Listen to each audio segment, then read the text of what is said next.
A while back, Chris Tyson became a trans and he decided to leave his family and divorce his wife, leave his kid, all to pursue to become a woman.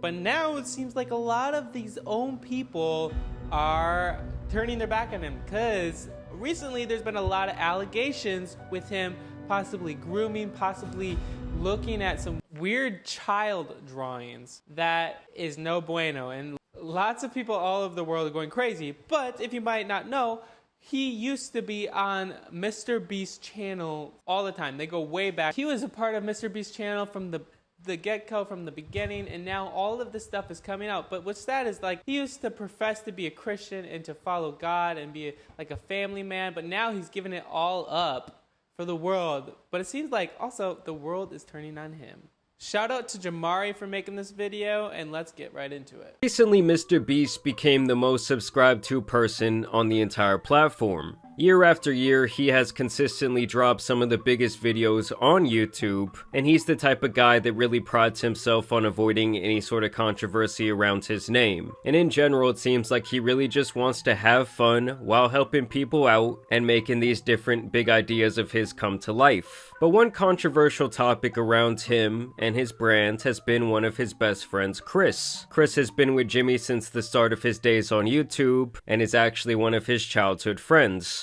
And over time, the audience came to know and love Kris like they do many of the other recurrent people on the channel. Well, you might remember last year we talked about Kris in a highly controversial video posted by SunnyV2, and the main topic being discussed in this video was Kris becoming, well, Kris with a K, and transitioning from a man to a woman. Needless to say, the reception for this video was really all over the place. Over the years, people had come to know Kris as a married Christian family man, so many fans and critics alike did find his transition to be a little bit jarring, including Nick Merckx, who has been very vocal about his opinions. Now, MrBeast has made it beyond clear that Kris is his day one best friend and he will always support him, even expressing displeasure towards people who had bad things to say about Kris and claiming that he is an amazing parent. Even till this day, it's like constantly a huge topic of discussion online, because not only is it such a hot topic in general, but he's also involved with the biggest YouTuber in the world.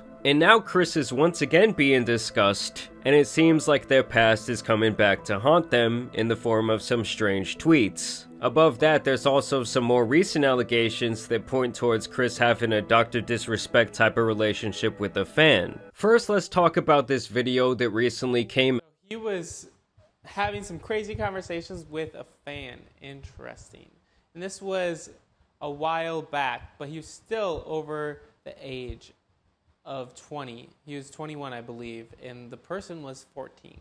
And now went viral that shows old tweets from Kris back in the 2017 to 2018 range. This video immediately connects Kris with a person named Shadman, who is known for his explicit drawings online, and he apparently got famous for depicting all kinds of disgusting things in these drawings, including underage individuals in these illustrations doing vile things. So that is really sus. Like, this person somehow, I don't get how they would go famous for depicting really disgusting pictures of underage kids doing, obviously, you know what? How would they go viral? And why would there be people actually supporting this person? Like, unless, for whatever reason, you're into it. Who thinks this stuff is okay needs to be thrown under the jail with the likes of EDP. Basically, weirdos use this art angle as a bypass to enjoy, though the legality of it does still seem kind of vague to me. Well, basically, back in the day, Kris posted a ton about Shadman, and even had his artwork up at his house in the background of an old MrBeast video. He also posted several tweets about enjoying this type of artwork in general, and other suggestive posts about various cartoon characters. And even though most of these posts are like 7 years old at this point, at the time he was still a 21-year-old man, and this isn't just like some racist stuff or something that there could be like more gray area on, or you could say, oh, that was just like part of the times back then. This is some weird shit that he was interested in to a massive extent. Like, a grown man hanging a picture on their wall of this nasty stuff takes quite a bit of premeditated thought. Obviously, people already thought that that was very strange of him, but it's really nothing compared to this more damning allegation, where people are claiming to have exposed Kris for having an inappropriate relationship with a 13-year-old fan when he was 20 years old, and that this online communication continued for several years. Shout out to this man Prism, who is the first one to bring this to light. So there's this kid who goes by the nickname LavaGS Online, and it seems like he was a massive MrBeast fan back in the day, and even got to work for Jimmy at some point in the past helping with his gaming channel. It seemed like over the years they developed several channels of communication, from Snapchat to Twitter messages, Discord DMs, and private gaming sessions. Which, let me just pause the video right there and say that I already have a problem with that. Unless someone is like your cousin or related to you in some way, there is absolutely no reason that a 20-year-old needs to be having all these different private conversations with someone who's in middle school. Like, a 20-year-old... At a lot of points, you gotta have boundaries. You gotta have places where you will not be with, even if they're of the same sex, even if they're a boy, you cannot be alone with them, because you never know what they're gonna say. You never know what the allegations will come out. You always have to at least have two adults together so that you'll be safe.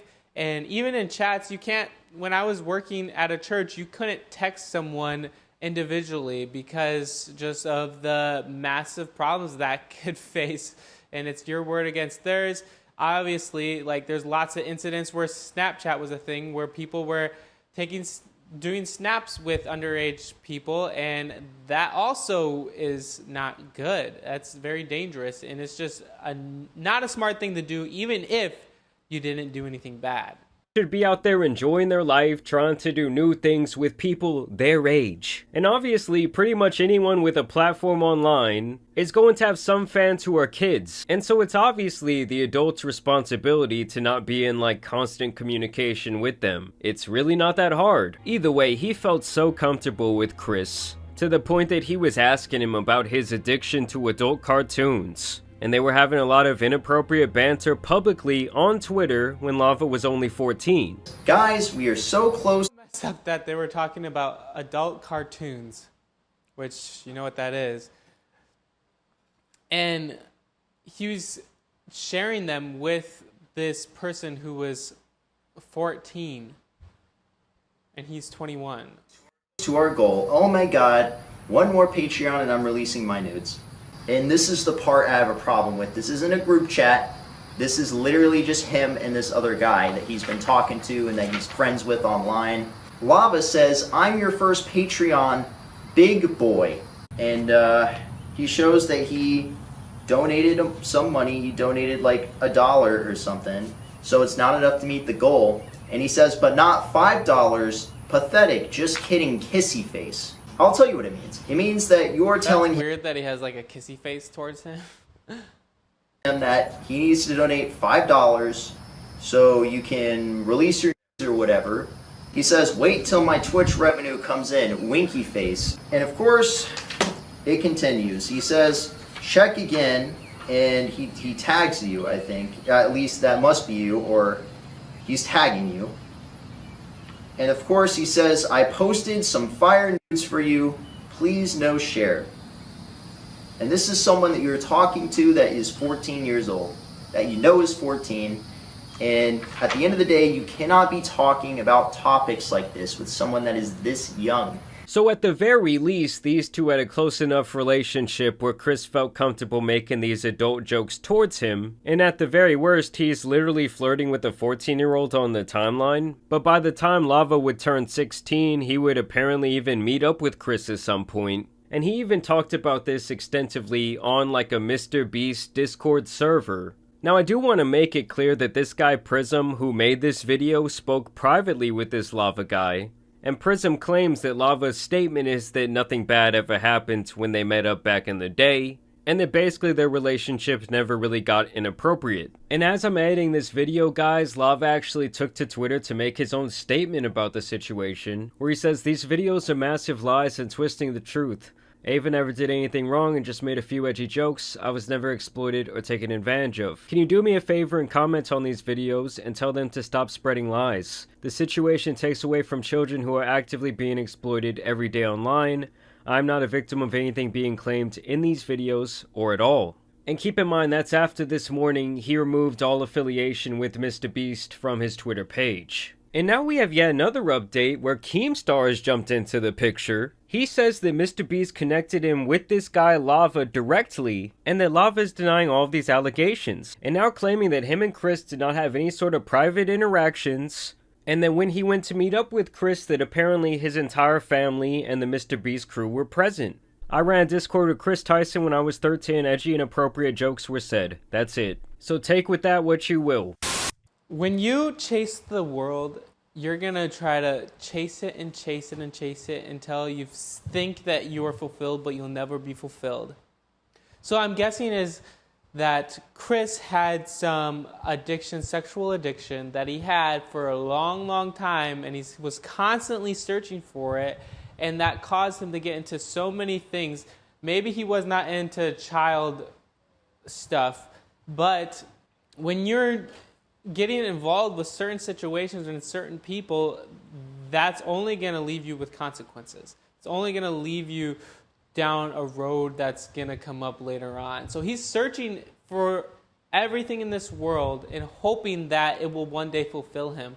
And finally, when he came out as trans and transitions trying to be a woman, he thought he's finally going to be accepted. He's finally going to be loved and cared for, and really his true identity. But really what it comes down to is he'll never get what he's looking for.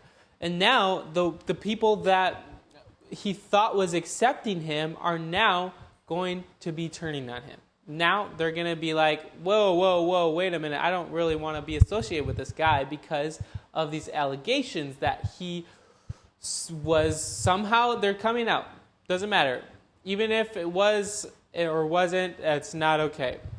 There are so many problems that come with the situation, and it's not good. And it's funny how he gave up living for God, or at least apparently. We don't know if he actually was, but like he was a so-called Christian family man. Apparently gave that all up to chase the world and to get all the pleasures of this world, but really it's just leaving him even more empty, and the world is turning on him. And that's kind of funny. Like when you look at it more spiritual, when you leave Jesus and follow more like what the devil tries to tell you to do, or demonic things, they try to lead you down the wrong path. They say like, oh, it's worth it. You'll give all this pleasure. But once they have you, they turn on you. Just like anything else. Because they really don't care about you. They don't really care about your well-being. They just care about you stopping living for God and turning your back on God and living for yourself. And that's the most desirable thing, is to live for yourself, not for anyone else, because we're all selfish inwardly. We have to choose every day to be selfless. It's not the easiest thing, and that's a problem though when it goes to it. And that's something that we all need to be careful of and be wise about. Like when we live for ourselves, when we chase our own desires, it's just going to leave us empty. It's just going to leave us unfulfilled. And that's why we need to be chasing after Jesus, because that's the only thing that will truly fulfill us. That's the only thing that will truly give us joy. And I encourage you guys to be really thinking about that. Before you do something that you know is against God's will and you think will give you some pleasure, think about the consequences. Think about the things that will only leave you to dry and leave you with pain and suffering at the end. So, guys, instead of looking for things for yourself and the things that will truly fulfill you, look to Jesus. Seek him, because that's the only thing that will truly satisfy you. I'm telling you guys 100%, that's the only thing that will truly satisfy you. Well, anyway, guys, thank you so much for watching. I want to know your comments on this. If you have any more information than I do, please drop it down below. I would love to hear it. Thank you guys so much for watching. Please like this video and subscribe if you haven't. And also, you might like this video here. Peace.